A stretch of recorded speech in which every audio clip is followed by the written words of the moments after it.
इस बट आप super duper वाला वेलकम। जैसे कि आपका क्लास 10th ICSE का बोर्ड स्टार्ट होने वाला है, तो इसीलिए ऑर्गेनिक केमिस्ट्री हम जल्दी से वन शॉट में अच्छे से समझ के पूरा पढ़ेंगे और इम्पॉर्टेंट क्वेश्चन के साथ। ठीक है, पूरा एकदम अच्छे से समझ के और सारा इंपॉर्टेंट चीज़ें बहुत अच्छे से पूरा वीडियो मतलब पूरा चैप्टर कवर करेंगे इस वीडियो में। ठीक है, तो सबसे पहले हमारा स्टार्ट होता है ऑर्गेनिक कंपाउंड से।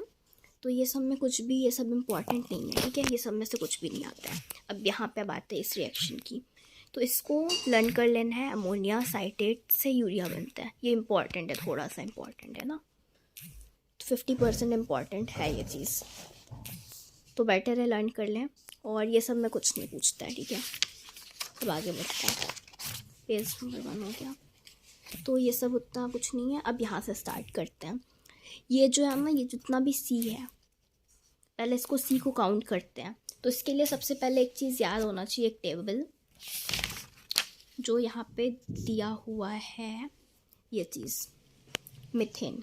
देखो, मिथ मतलब एक, जब एक सी रहेगा तो मिथ, 2 सी रहेगा तो इथ। ANE जो ए ना, इसको छोड़ दीजिए अभी आप लोग, ANE बस ऐसे लर्न कर लीजिए। Meth, eth, prop, but, pent, hex, hept, oct, non, deck. ठीक है, अब ये एन जो लास्ट वाला 3 वर्ड, इसको छोड़ देना है। ठीक है, अब बताते हैं क्या करना है।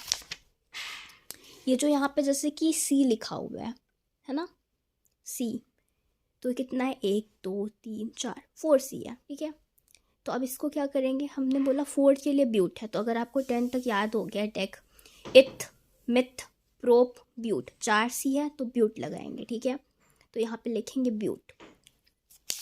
तो अब एक चीज़ और बता देते हैं, मिथ मतलब 1 CO, eth 2 CO, prop 3 CO, but 4, pent 5, hex 6, hept 7, oct 8, non 9, dec 10। नहीं लर्न हो तो ये आपको लर्न करना पड़ेगा। ठीक है, अब अगर सी में, ठीक है, यहाँ पे जो सी है इसमें अगर एक है, देखिए एक लगा हुआ है, एक लाइन लगी है, सी और सी के बीच में बात हो रही है, ये सी और सी के बीच में अगर एक लाइन लगी है तो ANE लगाएंगे, मतलब कि ये एक बॉन्ड है। ठीक है, ANE यहाँ पे लिखेंगे ANE।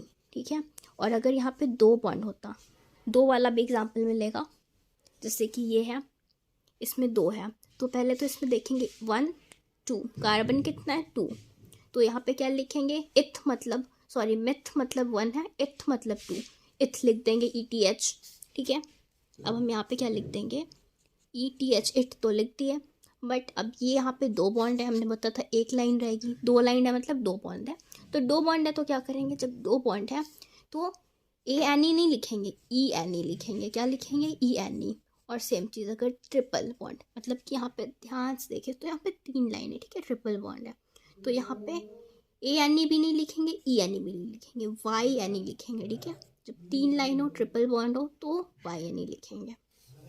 अब ये सब ऐसे ऐसे एग्जाम्पल है। अब इसमें सेकंड चीज़ क्या आती है, फंक्शनल ग्रुप। फंक्शनल ग्रुप, अब ये क्या होता है, तो ये जब हमारा सिंपल HSCC लिखा हो, और एक चीज़ और बता देते हैं, यहाँ पे जो CC लिखा हुआ है ना, इसके बगल बगल में यहाँ पे ऐसे बॉन्ड लगा हुआ है ना, यहाँ पे H लिखा रहता है क्वेश्चन में, यहाँ पे ऐसे H लिखा रहेगा, ऐसे ऐसे H जहाँ जहाँ पे ऐसे ऐसे लाइन करके। ठीक है, और ये जो कार्बन है इसका टोटल 4 होता है, 4 बॉन्ड, इससे ज़्यादा नहीं हो सकता। मान लीजिए कोई C लिखा है, ठीक है, अब सी में, ठीक है, अब इसका ना यहाँ भी यहाँ भी यहाँ भी यहाँ भी यहाँ भी यहाँ भी, ऐसा थोड़ी हो सकता है, ऐसा नहीं हो सकता है।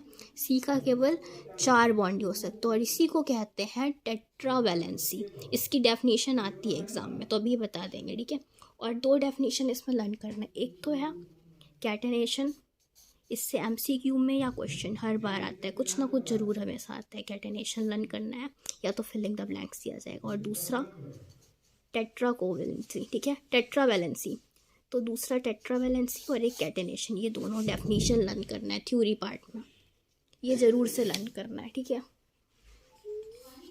अब फंक्शनल ग्रुप में क्या होता है, ये जो फंक्शनल ग्रुप है ना, अल्कोहल OH होता है,